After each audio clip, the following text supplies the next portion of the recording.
Okay, so welcome everyone to online resources at Peterborough Town Library. We have quite a number of online resources, so I'm happy to be sharing them with you. The first thing is where to find them. There are two places on the website. This is where most of them are. If you go to services, you'll see online learning. And there's Mango, Great Courses, Ancestry, EBSCO databases, the digital archives, and online ebooks and audio. What's missing from this is Hoopla, but we need, and we'll just put a link to it there. The other place to go would be books and media, and the down arrow, you would find it in ebooks and audiobooks, and you'll find the link to Hoopla there. And in a way, if you're on the website and looking at the database and looking at books, you're actually online, but we're just talking about the specific apps like Ancestry and EBSCO and Libby and Hoopla. So first, let's talk about Libby and Hoopla. Okay, so the pros and cons of Hoopla. Hoopla provides access to ebooks, audiobooks, music, magazines, comics, movies, and TV. It's the biggest pro is that it's immediately available. You can have an app on your phone, on your iPad. You can have it. You can also go to the browser. You sign in. It's immediate. And you don't have to wait for someone else to finish the book. You can change the playback speed if you like it slower or faster. You can watch, read, or listen offline, so you don't have to have internet. That's a good thing. And there's something called binge passes, which we will look at a little bit later. The cons for Hoopla are there are only 3 checkouts per month, and you must have a valid email address. Oops. Yes. Okay. So Libby and Overdrive access the same collection of ebooks, audiobooks, and magazines. It's the same collection. Overdrive can be used on your browser, on your computer. Libby is a downloadable app that works on your phone, your tablet, or your Kindle. You can also go to libbyapp.com and use it on your browser. The pros to Libby is there's an unlimited what you can check out per month. You can read and listen offline. It's easy to use your phone, tablet, or Kindle. You can change, go ahead and close the door. You can change the back speed. You can add bookmarks or set a sleeping time, and binge passes also are available. The con is that there are a limited number of volumes in the collection. So if somebody else has checked it out, you have to wait until they're finished before you can get it. Good. Can we ask questions? Yeah, absolutely. What do you mean by checking it out? I mean, this is online. I mean, why do you? Yeah, so you sign in and we'll show you, you set up an account, you sign in, and you're basically checking the audiobook out for your use. For I think Hoopla is 2 weeks. I can't remember what Libby is, but you check it out so you have access to it. Does that mean that you have to come into the library though and pick something up? No, so you have access. No, to it's it just it's from home. Yeah, so you're streaming it. And with Hoopla, it's like a regular streaming service. Anybody who signs on. Anybody who signs on has immediate access. But with Libby or Overdrive, it's the New Hampshire Library Association, and there's a limited number of volumes, whether they're audiobooks, ebooks, or magazines. And if you have checked a book out, you have the time that you can check it out. I believe it's 7 days before someone else can check it out. And Does that make Hoopla, sense? which isn't on my screen, that's strictly books, ebooks and An audiobook, it's not data, it's not what? databases or anything. No, it's just. So, we'll get into it. So you go to our website to get started, and again, it's the easiest way. There are two ways that you can get to our online accounts. Books and media, ebooks and audio shows you that section, and then that initial screen that I showed you is under services, and it's online services. So there are two ways to get to this material. With Hoopla, you can download the app, or you can go to hoopladigital.com. And if you don't have an account, you create one. You find your library, you connect with the library, which is basically your library card. And then you complete the registration with an email and your password and a password. So that you're creating an account with Hoopla directly. This is what the Hoopla homepage looks like. We'll go into it at a little bit later, and I can show you some of the things you could do. In fact, maybe we should do that right now. Let me just see what's, yeah, let's do that. So let's see. Okay, so I've signed into Hoopla. And I just want to show you a little bit of what you can do. You can browse, and you can decide you want to browse audiobooks, comics, ebooks, movies, whatever you'd like to browse. You can do an advanced search, which allows you to search by title, person. You can change your formats, the publication dates, languages. For example, a lot of people use Hoopla to listen to movies in a language that they're studying. So it's very helpful. Lots of different ways that you can search. And then basically, for example, we're the library book club is reading a book by Thomas More for next month because he's coming to speak. Not the Thomas More from the Middle Ages. So, and I just wanted to show you. So this is my Hoopla. I actually just borrowed a book, and I have 21 days to return it. But anybody else could borrow this book because it's immediately available. And if I play it, I won't go into this too deeply, but there are a lot of ways that I can, let's see. So I basically am able to, once I get into it, change the speed, change the way it's being presented, so there's a lot that you can actually work on with this. It's pretty wonderful.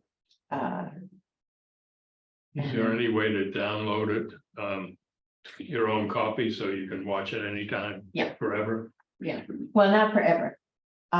It will, but you can download it so that you don't have to be online to actually listen to it. But it disappears But it after the disappears. 14 days or whatever. Absolutely. Even on an airplane? You should be able to do, yes, you should be able to do it on an airplane, so you don't need to have, be checked into their system. And let's see, okay, so let's go back to, but it's, oops, there we go. So this is the Hoopla homepage. You can browse, you can select whether you want audiobooks or ebooks or magazines or data. They do have some databases. Overdrive / Libby are basically the same thing. And we'll talk a little bit more about it in a minute, but you can get to the Overdrive. It's the same collection, and you sign in with your library card and your library card number, and your card numbers. They're trying to move away from Overdrive to Libby, so Overdrive is really only available on a browser. So if you're reading or listening on your computer, that's great. And this is the Overdrive homepage. What they're trying to push you towards is Libby, which is a new app. But you can actually use Libby as an app. You can also libbyapp.com. You can use it on your browser if you'd like, if that makes more sense.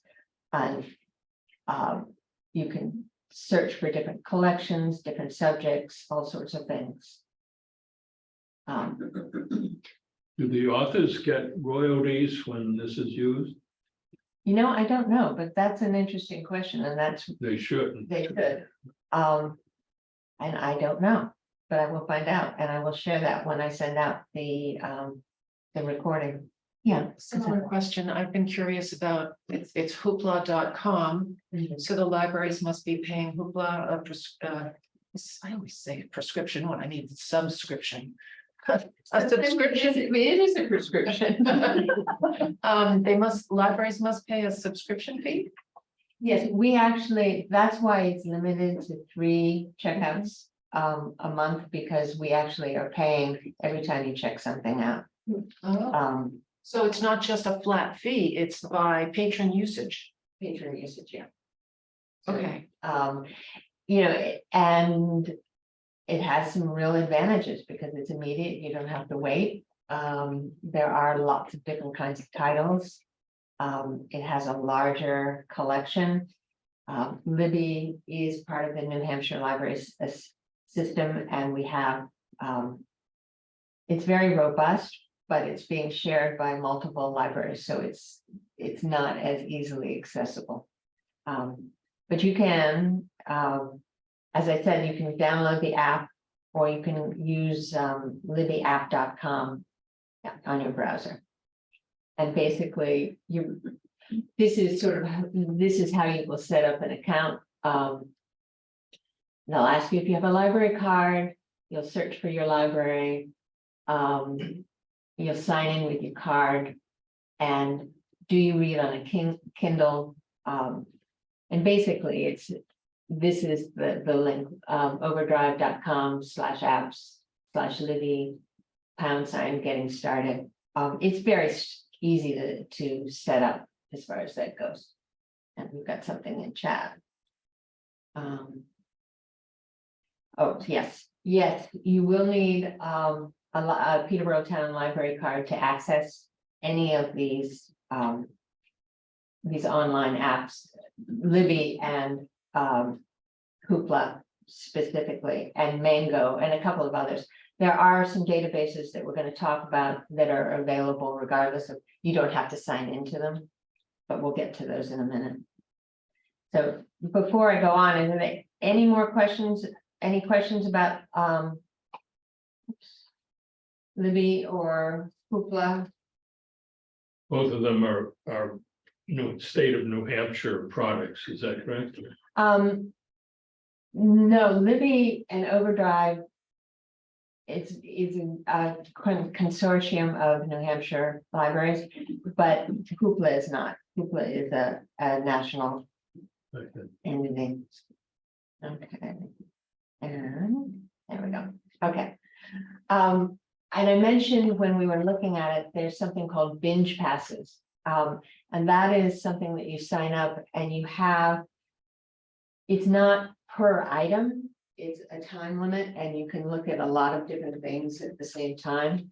So it's primarily used a lot for both of them for the Great Courses collection, which I'll show you in just a minute. But and those are sort of online courses for art to zoology, lots of really interesting things. Hoopla also has, you can get a binge pass for magazines, so you can read multiple magazines without using your 3 checkouts a month. So you can check out a binge pass and watch. and read a variety of different ones.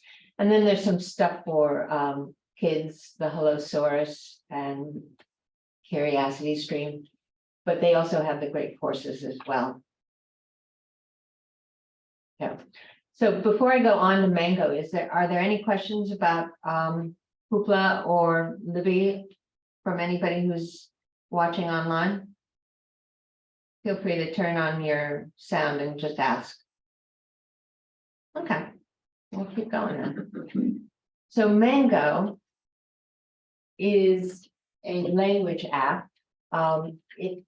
There are 70 plus languages, there are placement tests, ESL courses. The lessons are personalized, adaptive, and conversation based. There are also courses about cultural differences, and it's available on the web, iOS or Android. And Tim, I'm sure you've taken this, the free course in Pirate.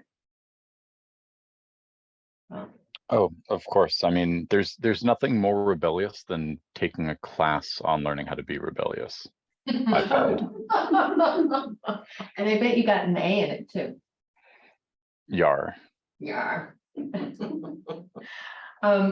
So if you were to sign up individually for Mango, these would be the variety of opportunities, but we offer Mango, so it's free with a Peterborough Town Library card. The web version, you go to our ebooks and audio on our website or online services and create an account. It's slightly complicated. If you're going to use it on your phone, just trying to see if I can get rid of that window. Doesn't want to disappear on me. Download the app, and it's a little more complicated, but once you have it set up, it's set up, so that's good. Mary, yeah, question. So if you go to your app store on your phone and you choose Mango, will they still take your library card that way, or do you have to go? No, to the they'll library? take your library card. So, yeah. Well, and I'll show you the app sign up. So this is the web version. If you have an account, you just log in.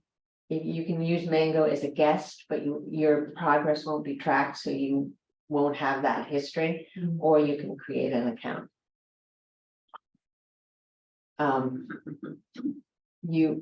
To create your profile, you use your email address, but you make sure you use your email address that's associated with your library account. Otherwise, you'll get into problems. Their card, your library card number, and the PIN. And what they mean by PIN is the password for your library card. I don't know why they call it a PIN, but they do. And then you create a new password for your Mango account and click on sign up. Yet another password. Yes, yet another password to remember.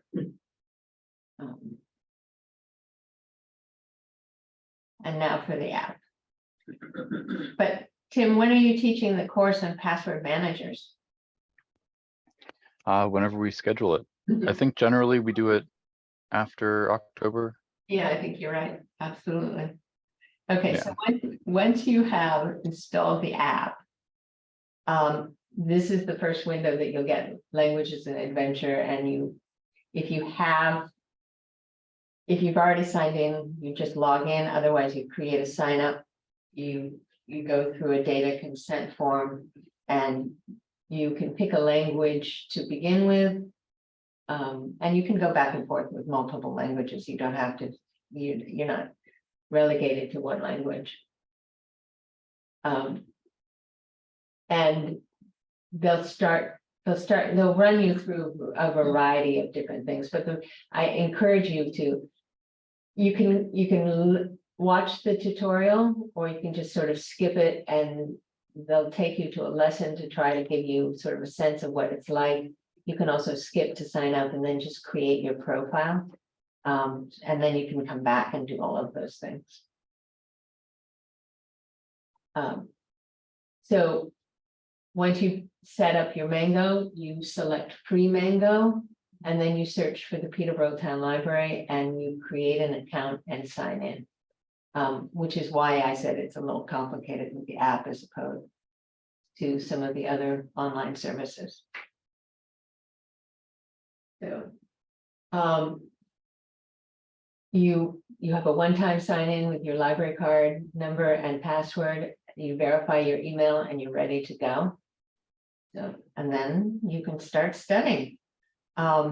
This is what the Mango homepage looks like. Basically, it has a variety of different lessons. There are chapters and lessons, and you can sort of explore it and you can create goals. There's a lot here. It's pretty wonderful. It's a wonderful app for using to sort of work on different languages. And, sort of nice, again, going back to Hoopla, where you can watch movies in different languages too. You could use both of them in combination if you were really trying to become proficient in understanding a language. How many languages are available? 70 plus. Oh, wow. Yeah, so I think you'll probably find any language that you really want. So. Just one comment on Mango, because a lot of people have heard of, Duolingo kind of thing. And a lot of people are like, well, if I can do Duolingo for free, why would I want to use Mango? And Duolingo is better if you want to gamify your learning experience. So by that, I mean, if you want to play like a little word game, take 5 minutes out of your day, learn something, and kind of have something that tracks your progress in little increments like that. Duolingo is great. If you want kind of a more traditional, all right, I'm going to sit down for 10 minutes or 30 minutes to go through a lesson to like dedicate some time to learning a language, then Mango is a great option. Right. So if you like the more traditional approach to learning, Mango is absolutely fantastic. If you kind of want, something to do while, sitting in the car for 5 or 10 minutes or waiting for someone to show up at a restaurant, then Duolingo is also fantastic. Thanks, Tim. I appreciate that. Does anybody have any questions about Mango? All right. I think Latin is one of their languages, and that always reminds me of my high school rhyme that I heard when I took 4 years of Latin. Latin is a dead language, as dead as it can be. First it killed the Romans, and now it's killing me.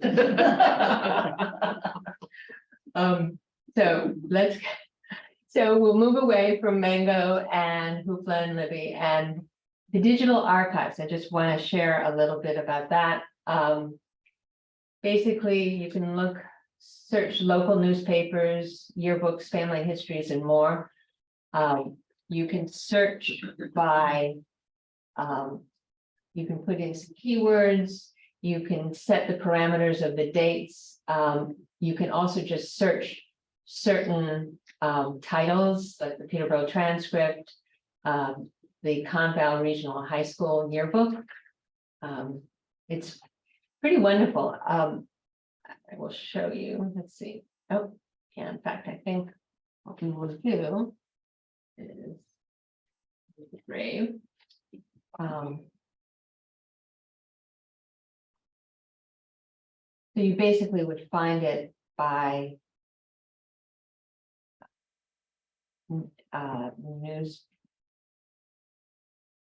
visit the Peterborough Digital Archives.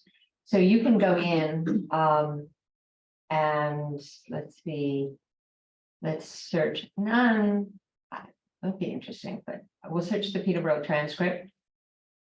And if you find an article, okay, I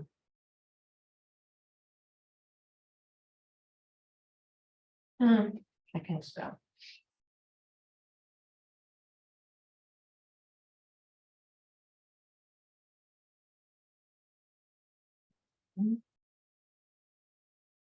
So I found an article that I want to read, 1981 and Peterborough, oops, this is actually, okay, anyway, it actually takes you to the newspaper. So all these newspapers have been digital, as they used to be on microfiche.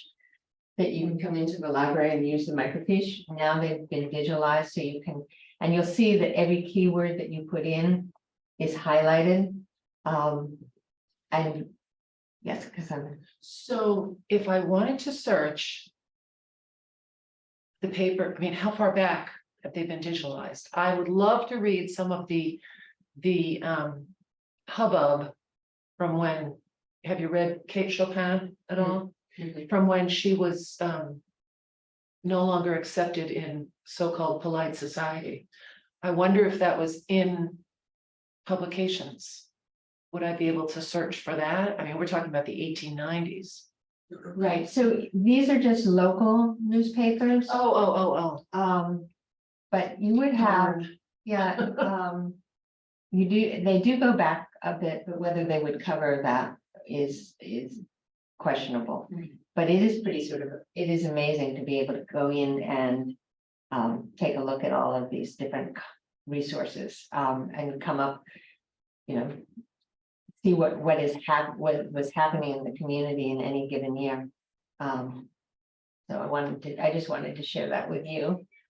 And basically, yeah, so there's the digital archives, and then finally, well, not finally, there's ancestry.com. Ancestry.com is the only one of these online resources that has to be used in the library. You have to be on our Wi-Fi to be able to use it. During the beginning of the pandemic, they loosened that so you could do it from home, but you can't do it anymore. You have to be in the library. Public computer or public Wi-Fi, you sign into your Peterborough Town Library account. And once you've signed in and you go into the, you will see the link for Ancestry to the left, and just click on that. And there's a lot of people have had subscriptions to Ancestry. And here's sort of a breakdown of the difference between the Ancestry Library Edition, which is free to library card holders. It's free for the patron. You don't pay a subscription. It does include international content, but there is no DNA component. There is a DNA option for a private account. The researcher follows their own trail. There's in the free edition, there's no, I don't know if you played with Ancestry, but often they have leaves where they think that there might be connections as you're searching. The family trees and message boards are read only on the free edition. But the census data is the same in both products. What I often find people do, especially when they want to use the international content, is that you can go in and take advantage of the larger availability of the database, download the pieces that you want and add them to your private subscription-based ancestry.com account. So, oh, and we have some chats. There is a somewhat stripped down version that you can use anywhere that the Jaffrey Library used to have. I don't know whether they still have it or not, but it had the advantage you could do it at home or anywhere. Tim, is there anything in the chat that I need to pay attention to? I don't want to. Possibly the print without highlighting the text, but the question about the various subscription services for Ancestry is also a pretty good question, because the library used to offer the ability to go through the library's IP, which is how it validates in order to validate the Ancestry subscription. Right. But to open that up is an additional cost, which is fairly significant. Yeah, the best way, I mean, to take advantage of the databases that are available that you're not paying for at the library edition is really to come into the library, collect the materials. You can download them and then add them to your less perhaps less expensive account that you might have privately, if you wanted to do that, yeah. Now, when you were searching Peterborough transcript, Mhm. you're searching keywords or words that appear in the newspaper. If you wanted to see all the ads that they might have in a 10-year decade, and of ads for grocers, if you put in grocers, that's not going to get you anything, well, unless that word appears in the ad. Right, in the app, so that would be, so you'd have to come up with a sort of a common word that you might expect, Like the name of the establishment. yeah, exactly. Could you share what's in that last line that's covered over? Yeah, I'm sorry, I'm not sure why this is. Let's see if I can move that. Oh, I didn't mean to do that. Go back up.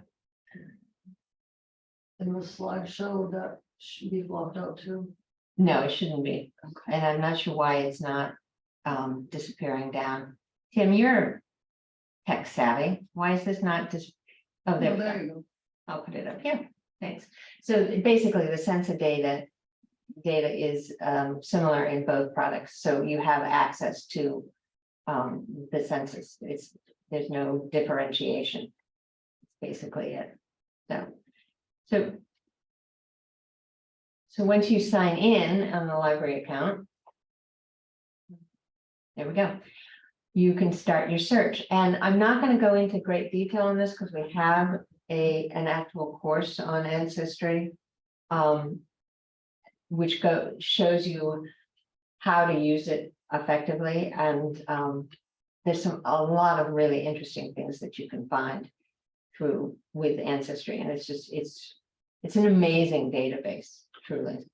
So when you're in here working on Ancestry and you're here 2 hours and you've created something and you want to save it, then you save it, and then 2 weeks later, when you come back to the library, you can get back to that and So continue working. what you would do is you would go into Ancestry, you would download the document to either, if you're using your own computer, you download it to your own computer, or if you're using a public computer, you could download it to a thumb drive. You take it home, and then you have access to that.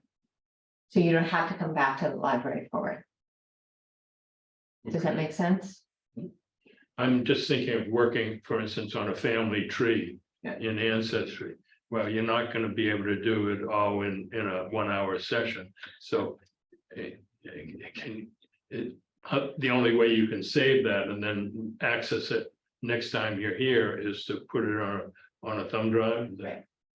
I mean, yes, because basically, you can read family trees, they're read only, although I could show you how to do a snip on a computer so that you could actually take a picture of it, so that you could have it that way. But it's not going to be interactive. Yeah. So does anybody have any questions about Ancestry? Just in reference to what we were talking about, Mhm. this gentleman over here. So you've done this research, you've got more information you've found. You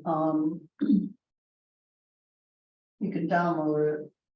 So you would have it to bring home, but when you reopen it on the website here, does that have gone away? Yeah, it won't have, It won't save it. you won't save it for you. But you can do a lot of research, and it's pretty wonderful. You know, what's available. To get the databases that you have available at the library would cost a significant bump in the subscription rate. So in some ways, if you're going to do sort of specific, especially international research, you want to find out where, you know, your ancestors came from and get documents for them. Come to the library, download that information, and then you can add it to your family tree for your, you know, your home account if you're doing it that way.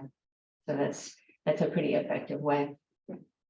So does anybody online have any questions about Ancestry?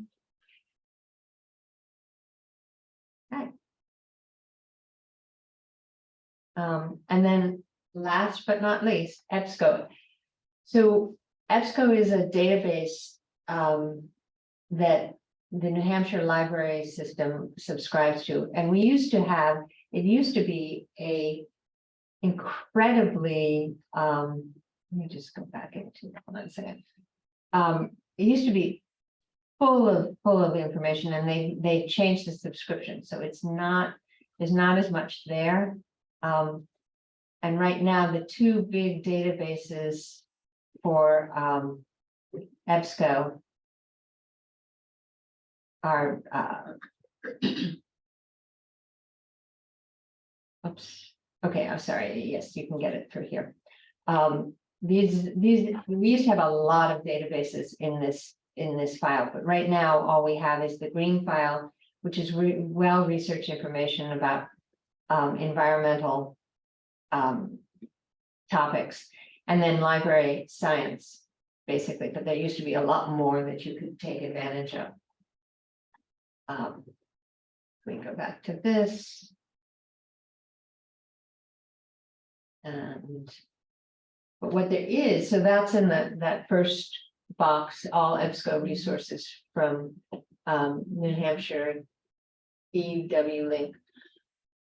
There are also, yeah, so the green file and library information and science. Explora provides unique age-appropriate content for primarily for primary schools, secondary schools, and public libraries.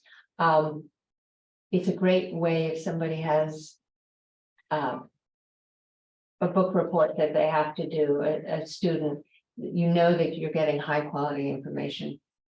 So that's very beneficial.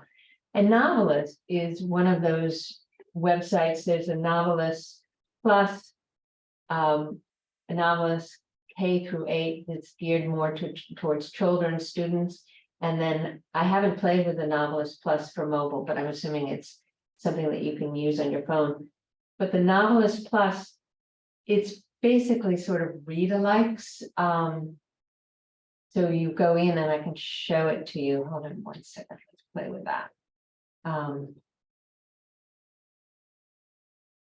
And back to. Oops.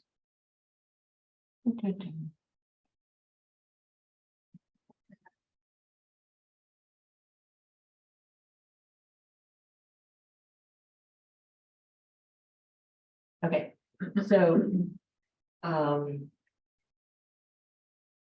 if we're going back to, you would find it under ebooks and audio and Novelist Plus.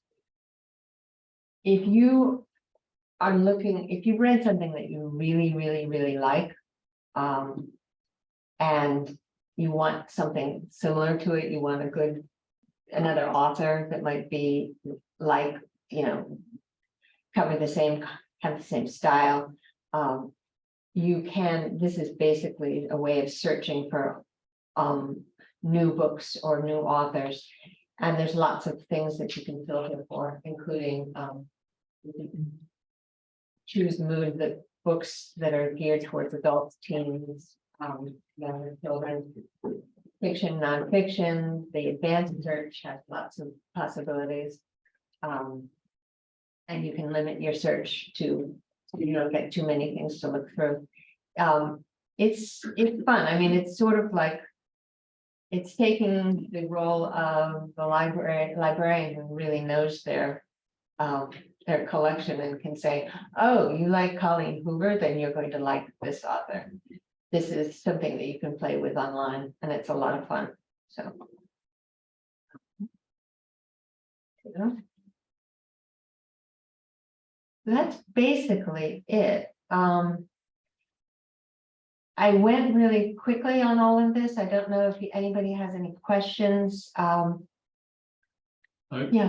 I've used in the past JSTOR, Mhm.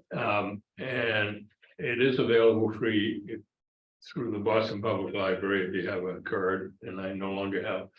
And I haven't found any place around here that has that, subscribes to that, and I would assume you don't, because We I don't. don't see it listed, Yeah. but I don't, It, it must be expensive.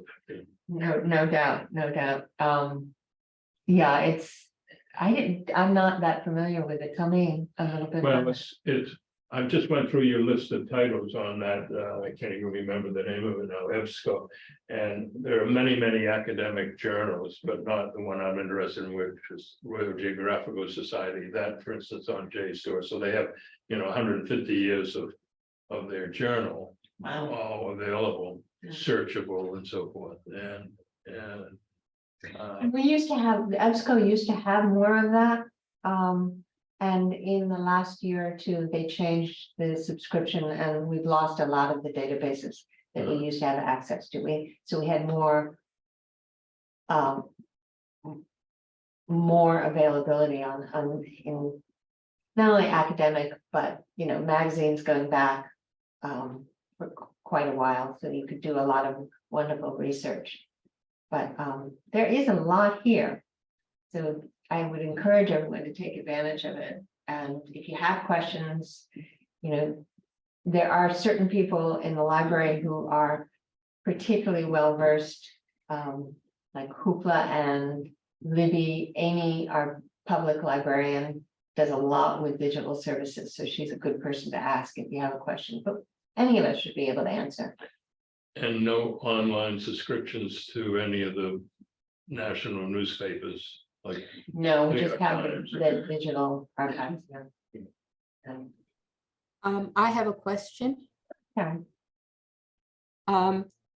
If you have Hoopla or Libby or Mango on your phone, mhm.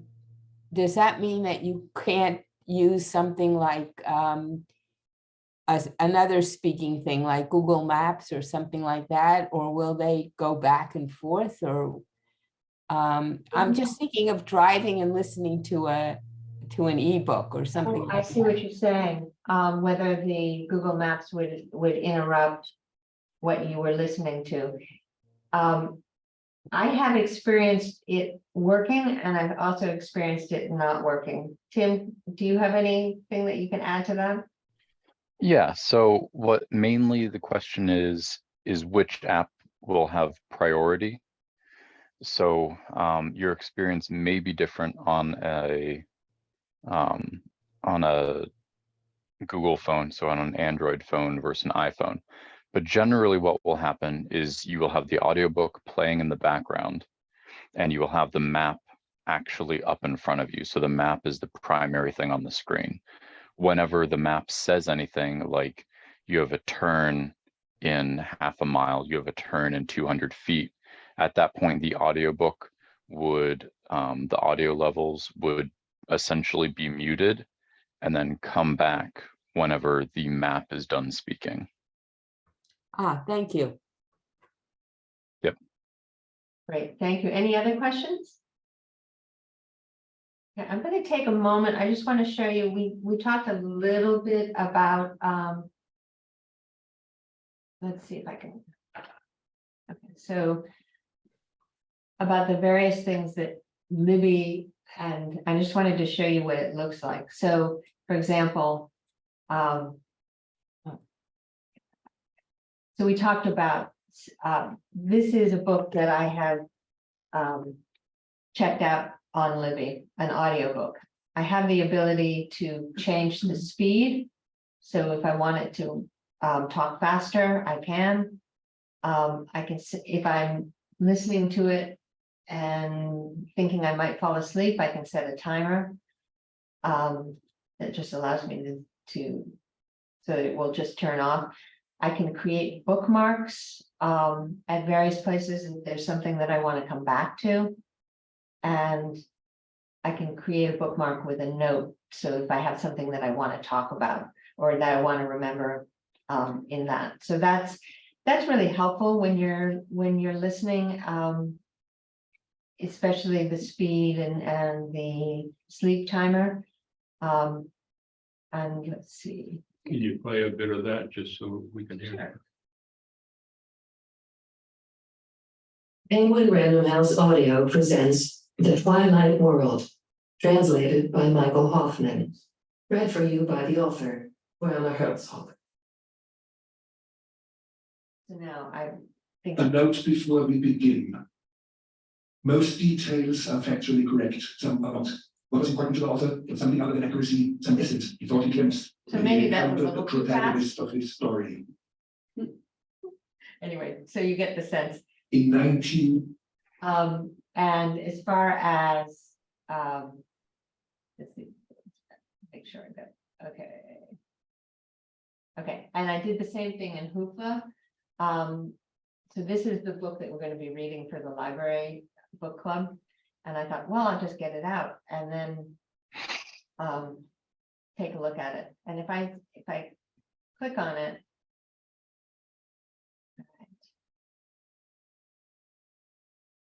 Why is it not doing? Oh, It just goes to the bottom of the screen, oh, yeah, thanks. Yeah, like it's in that bottom section that's dark. I'm not seeing the bottom section that's dark. Like you don't have to scroll, like the bottom right, there's an X. Oh, I see. Thank you. I apologize. Yeah, Okay, so if I go up here, I now have the ability to, again, create a sleep, choose chapters, bookmark, change the speed, advance it, return, and